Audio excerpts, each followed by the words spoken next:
Finally, masinati na usab sa katawhan ang sikat na kaayo nga hiyas sa lungsod sa Aluginsan, ang internationally awarded nga Boho River Cruise. Kinihuman giduaw ni Gobernador Gwendolyn Garcia ug sa mga miyembro sa Provincial Tourism Task Force ang maong lungsod niadtong Miyerkules, Oktubre 28, aron i-anunsyo ang pagbukas pagbalik sa turismo sa maong lungsod.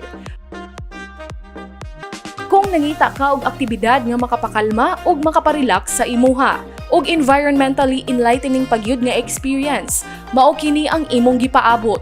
Busa adto na ta sa lungsod sa Aluginsan.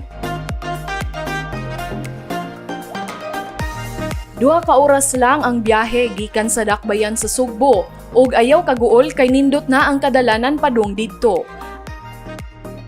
Ang Boho River Cruise o ang Aluginsan River Eco-Cultural Tour gisugdan kaniadtong tuig 2009. Nianang mga panahona, ang mga lokal nga mga mananagat lang sa Barangay Boho sa Aluginsan ang nagpahigayon niini. Hangtod sa nadiskubre kini sa lokal nga kagamhanan sa Aluginsan o gitabangan o gitudloan nila ang grupo sa mga mananagat aron mamahimong sustainable ang maong tourism destination. Og sulod sa pipila ka tuig, mao na kini ang nahimo nga source of income sa mga lumad nga taga Boho. Alang sa kadtong wala pa makasuway sa maong suroy sa linaw, kapin usa ka kilometro ang inyong biyahian sakay sa bangka. Aduna kamoy lokal nga mga guide nga musaysay sa mga kaagi sa maong lugar, apil na sab ang ecosystem sa palibot.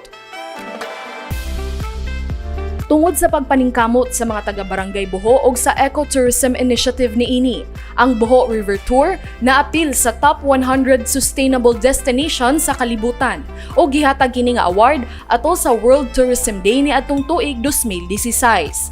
Nakadaog gyapon kini og Best Community-Based Tourism sa ASEAN Tourism Awards niadtong 2017.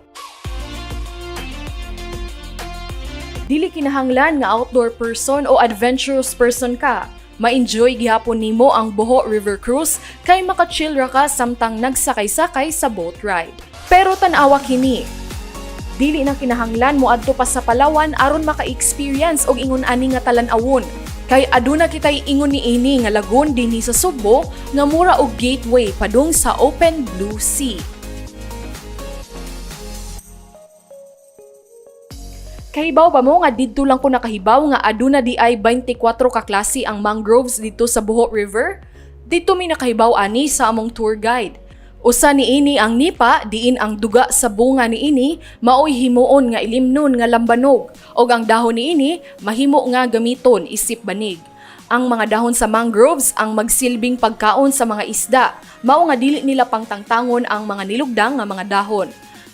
Matud sa mong tour guide, aduna untay makita didto nga mga unggoy apan kaniadtong panahon sa mga Hapon ato sa pagpangita sa Yamashita Treasure, gibombahan ang maong lugar, hinungdan nga nangamatay ang mga unggoy.